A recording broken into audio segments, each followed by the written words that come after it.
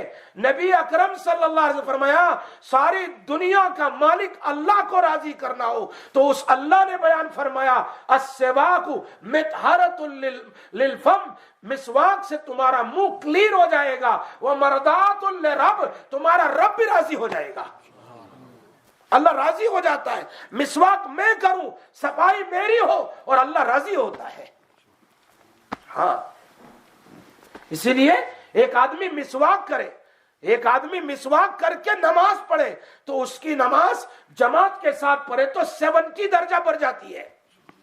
اور فرمایا نبی اکرم صلی اللہ علیہ وسلم نے لولا ان اشق علی امتی لامرتهم بالسواک، اگر میری امت پر تکلیف کا مجھے خیال نہ ہوتا تو میں ہر نماز کے لیے مسواک کا حکم دیتا، لازمی قرار دیتا، لیکن کم سے کم وضو کرنے سے پہلے مسواک ضرور کیا جائے تو اس سے اللہ راضی ہو جاتا ہے اور مرتے وقت کلمہ نصیب ہو جاتا ہے۔ تو جو آدمی مسواک کرے، مسواک کر کے غسل کرے اچھی طرح، اور غسل کرنے کے بعد اچھے کپڑے پہن کر خوشبو لگائے اور لگا کر مسجد کی طرف آئے۔ اٹھاؤ ترمذی شریف میں نبی اکرم صلی اللہ علیہ وسلم فرمایا جب یہ چل کر آتا ہے، جب یہ مسجد کی طرف آتا ہے، ایک ایک قدم کے اوپر ایک سال کے روزے رکھنے کا اور 1 سال کی تہجد کا ثواب ایک ایک قدم پر ملتا ہے۔ سوئے ہوئے آپ لوگ، نبی کے فرمان پر سبحان اللہ نہیں ہے؟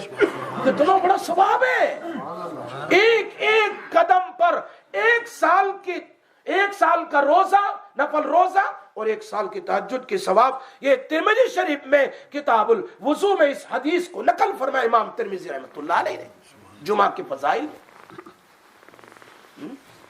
پھر مسجد کی طرف آئے، طہارت، اچھے کپڑے۔ اسی لیے قرآن کریم میں جب یہ آیت پڑھی وَرَبَّكَ فَكَبِّرْ وَثِيَابَكَ فَطَهِّرْ، ابھی ذکر کا حکم ہو رہا ہے، فوراً اللہ تعالیٰ کپڑے کا ذکر کر رہا ہے کہ اللہ کے ذکر کے لیے اچھے کپڑے پہنو۔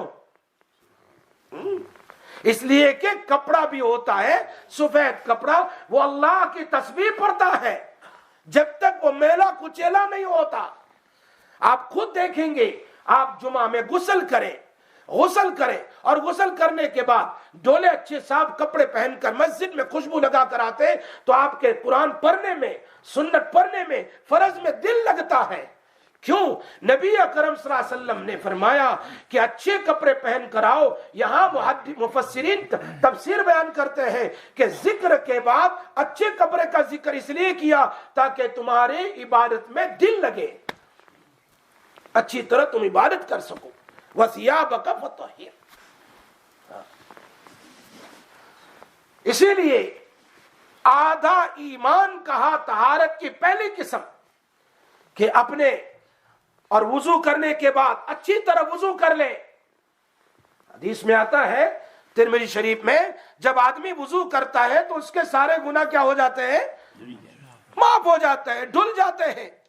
اس حدیث کی شرح میں ابن حجر اسقلانی بڑی عجیب بات فرماتے ہیں کہ اگر وضو کرنے کے بعد ہم نے دعا پڑھ لی, اللہم اجعلنی من التوابین واجعلنی من المتطہرین, وضو سے تو سارے گناہ دھل گئے, پھر توبہ کرنے کا اور پاکیزگی کا حکم کیوں دیا؟ اللہم اجعلنی من التوابین, توبہ کرنے والوں میں سے اور پاک لوگوں میں سے بنا. اس کی شرح میں ایک جواب تو یہ دیا ہے, بڑا اچھا جواب ہے. فرمایا کہ تم یوں کہہ رہے ہو کہ میں نے وضو کیا, میرا بدن, ظاہری بدن وہ گناہوں سے پاک ہو گیا, اے اللہ کفر اور شرک سے بھی مجھے پاک رکھنا. ہاں, کفر اور شرک سے ایک شرح تو یہ کی ہے اس دعا کے بعد, اس دعا کی تفسیر میں. دوسری دعا یوں کی ہے, اے اللہ میں نے وضو کیا, میرے وضو سے ظاہری گناہ تو معاف ہو گئے, اے اللہ میرے دل کے گناہ بھی معاف کر دے. تیسری تفسیر کی ہے, اے اللہ دنیا میں جتنے پاک اور توبہ کرنے والے بندے ہیں مجھے ہمیشہ ان لوگوں میں باقی رکھنا. یہ دعا کی ہے, اے اللہ مجھے توبہ کرنے والوں میں سے بنا, جو لوگ ہمیشہ توبہ کرتے رہتے ہیں, ہمیشہ پاک اور پیار رہتے ہیں, اللہ ان لوگوں میں سے مجھے بنا دینا. یہ دعا کا فائدہ ہے, اللہم اجعلنی من التوابین. اگر کوئی آدمی سنت کے مطابق وضو کرتا ہے اور دعا پڑھتا ہے تو حدیث میں ترمذی شریف میں فتحت لہو ابواب السماء من الجنہ, اس کے لیے جنت کے 8 دروازے کھول دیے جاتے ہیں. لیکن سوال پیدا ہوتا ہے, تو ابھی تو تمہاری موت ہوئی نہیں, پھر جنت کے دروازے کھولنے کا کیا مطلب ہے؟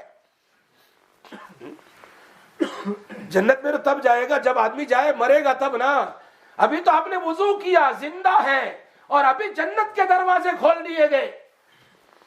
اس کی تفسیر میں ایک جواب یہ دیا محدثین نے, فرمایا کہ ابھی وضو کرنے کے بعد تیری موت آ جائے تو سیدھا جنت میں داخل ہو جائے گا, سیدھا, یہ وضو کے بعد. دوسرا جواب یہ دیا ہے کہ فی الحال تو ماضی کا صیغہ استعمال کیا گیا, لیکن اللہ یوں کہلوانا چاہتے اپنے نبی کی زبانی کہ تم نے وضو کیا اور اچھی طرح تم وضو کرتے رہو گے, جب تمہاری موت آئے گی اس وقت جنت کے 8 دروازے آپ کے لیے کھول دیے جائیں گے. اور تیسرا جواب وہ کیا ہے؟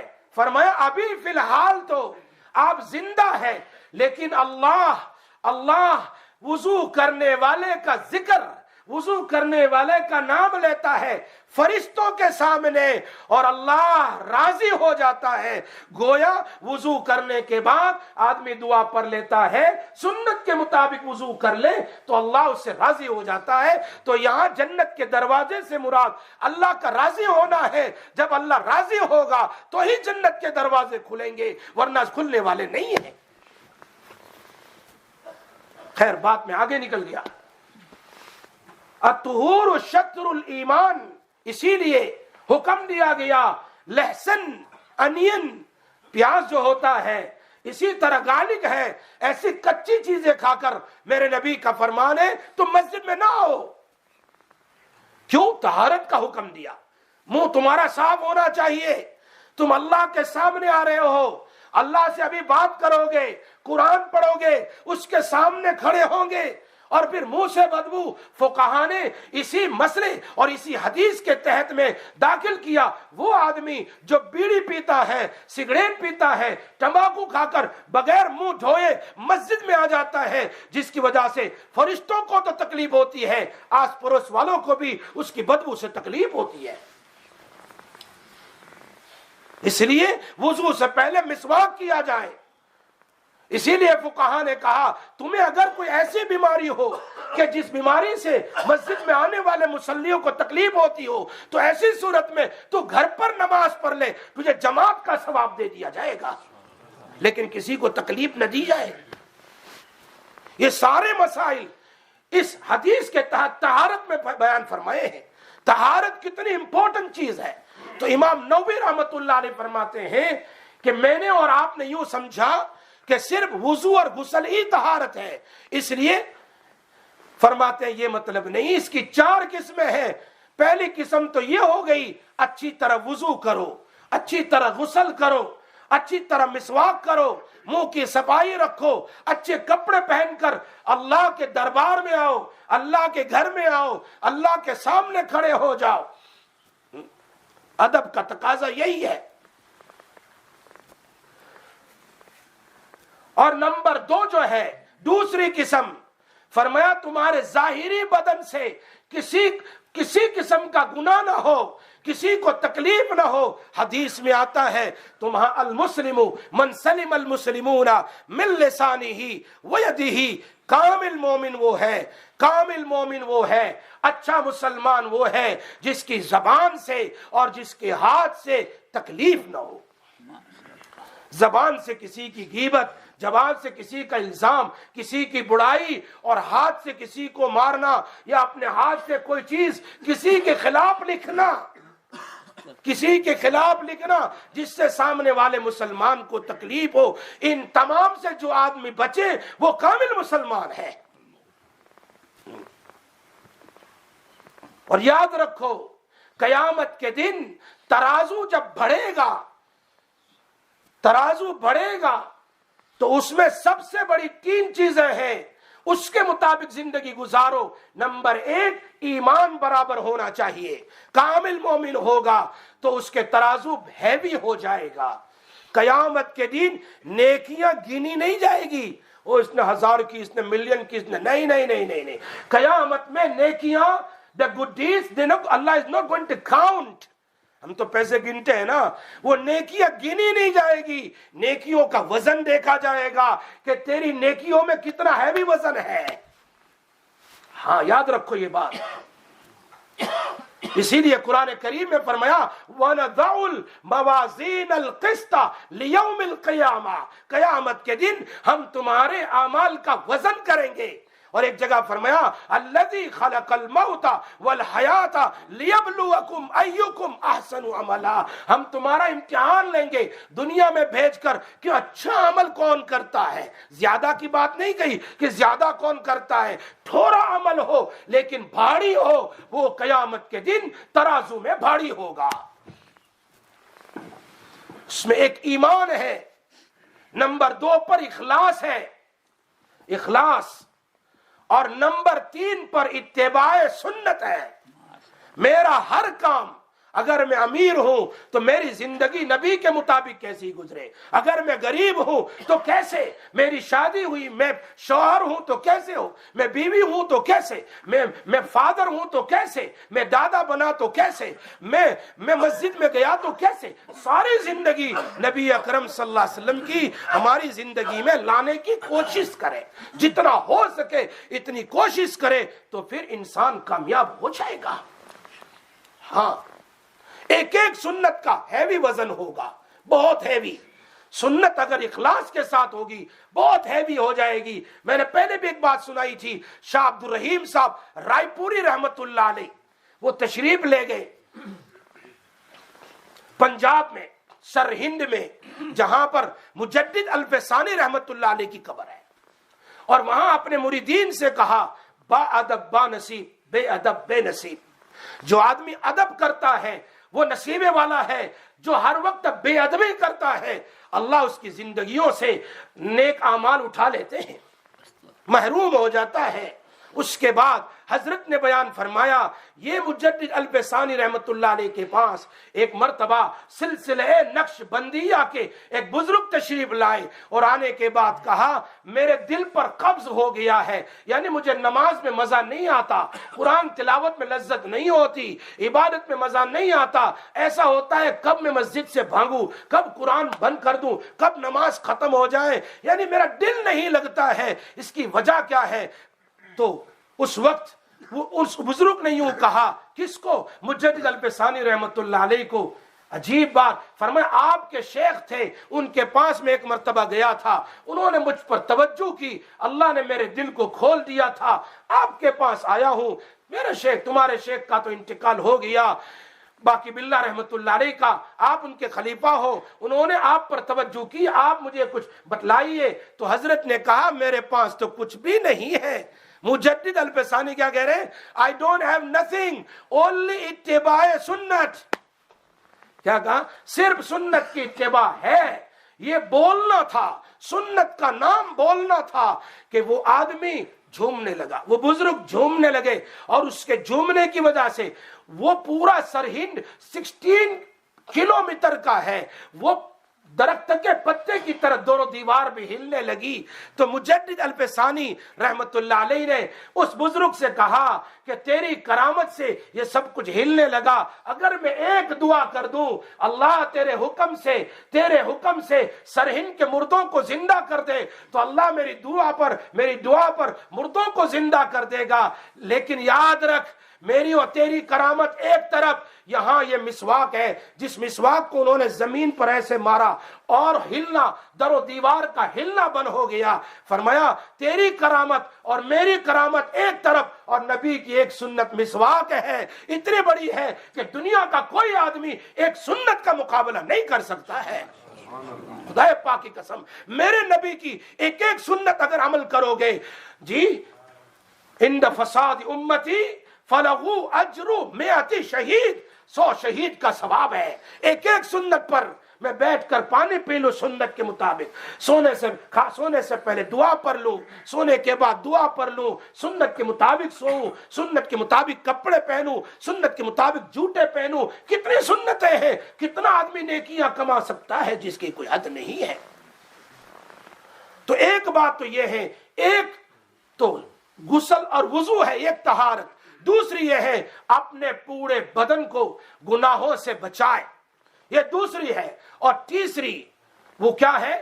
اپنے دل میں کسی قسم کا کوئی خوت، کوئی کینہ، کوئی حسد، کوئی بغض نہ رکھیں، اپنے دل کو پاک رکھنا، یہ طہارت کی تیسری قسم ہے، ایمان کے آدھے ہونے میں تیسری قسم ہے۔ میں نے اور آپ نے تو صرف وضو اور غسل سمجھا ہے، لیکن یہ طہارت آدھا ایمان، ایک تو وضو اور غسل ہے، اور ایک اپنے آپ کو گناہوں سے بچانا ظاہری اعتبار سے، آنکھوں سے، کان سے، زبان سے، اور نمبر 3 پر اپنے دل کو حسد، بغض اور کینہ اور تکبر والے جملے سے بچاؤ۔ ہاں، بعض مرتبہ انسان ایسے جملے بول جاتا ہے کہ اس کو نام کا تو مسلمان ہے، کپڑے میں مسلمان ہے، داڑھی میں مسلمان ہے، لیکن اللہ نے اس جملے کی وجہ سے اس کا نام ایمان والوں کی فہرست نکال دیا ہے۔ یہ بھی یاد رکھو۔ ابو عبداللہ اندلسی کا واقعہ میں نے پہلے بھی سنایا تھا، مختصر، ابھی ٹائم بھی ختم ہو رہا ہے، مختصر واقعہ کہ حضرت اپنے بڑے بڑے مرید، اس زمانے کے بڑے علامہ تھے لوگ، اور یہ 1 لاکھ حدیث کے حافظ تھے، حافظ قرآن بھی تھے۔ ابو عبداللہ 1 لاکھ حدیث کے حافظ تھے، اور اکثر نبی اکرم صلی اللہ علیہ وسلم کی خواب میں زیارت کرتے تھے۔ حج کے لیے جا رہے تھے قافلے کے ساتھ، بڑے بڑے علماء کے ساتھ، راستے میں ایک جگہ سے گزر ہوا تو وہاں پر انہوں نے دیکھا یہ کیسے کرسچن لوگ ہیں، یہ کراس کو مانتے ہیں فلاں، یعنی کوئی ایسا جملہ انہوں نے کہہ دیا، اس سے تو ہم اچھے ہیں، ہم ایمان والے ہیں، ہم عبادت والے ہیں، ہم ایسے ہیں، اس طرح سے کوئی جملے کہہ دیے۔ اللہ کو یہ جملے پسند نہیں آئے، اللہ نے ان کا امتحان لیا۔ کیسے امتحان لیا؟ اتنے بڑے علامہ کا کیسے؟ انہوں نے اپنے ساتھیوں سے کہا تم جاؤ حج میں تو ایک لڑکی کا عاشق ہو گیا ہوں، اس کے ساتھ شادی کروں گا۔ مبتلا کر دیا امتحان میں. اور عجیب بات ہو گئی, اس کے ساتھ رہ کر کے شادی بھی کر لی, لیکن شادی سے پہلے اس لڑکی کے ماں باپ سے پوچھا شادی کرنا چاہتا ہوں, فرما 2 شرطیں ہیں. ایک شرط یہ ہے کہ تمہیں ہمارا مذہب قبول کرنا پڑے گا, کرسچن بننا پڑے گا, اور دوسری بات یہ ہے یہ میرے جتنے سور ہیں جو کیا کہتے ہیں اس کو, پیگز ہے نا, اس کو چڑھانا پڑے گا بکریوں کی طرح. دونوں قبول کر لیا, شادی کر لی. یہ حج کے بعد کچھ دنوں کے بعد اپنے شیخ کو ملنے کے لیے گئے تو دیکھا یہاں تک کا شوق پہنا ہوا ہے اور اوپر کا بدن ننگے کی طرح ہے, ہاتھ میں ڈنڈا ہے اور بہت سارے پگز ہے سامنے, یہ پگز ہے سامنے ہے بکریوں کی طرح. پوچھا حضرت ہم تو آپ کو لینے کے لیے آئے ہیں, آپ کو کتنا یاد ہے؟ فرمایا ساری حدیث بھول گیا, ایک حدیث یاد ہے, من بدل دینہ فاقتلوہ, جو اپنے دین کو بدل دے اس کو قتل کر دو. قرآن کی ایک آیت مجھے یاد ہے اور ایک حدیث ہے, سب کچھ توبہ کروائی, توبہ کی, اس کے بعد اللہ پاک نے دوبارہ. تو یہ بعض مرتبہ ہم تکبر میں ایسا جملہ بول جاتے ہیں کہ ہم ایمان سے بھی نکل جاتے ہیں. اللہ ہماری حفاظت فرمائے. بس یہیں تک باقی رکھے, وقت ہو گیا ہے, ابھی چوٹی قسم باقی ہے, اس لیے الطہور شطر الایمان پر سے انشاءاللہ نیکسٹ فرائیڈے میری باری ہے انشاءاللہ. آج تو میری نہیں تھی لیکن نیکسٹ فرائیڈے انشاءاللہ پھر میں بیان کروں گا اسی پر کہ ایمان کا آدھا حصہ طہارت ہے, ایسا کیوں کہا گیا, اس پر انشاءاللہ بعد مکمل کریں گے. اللہ مجھے اور آپ کو ہم سب کو عمل کی توفیق عطا فرمائے.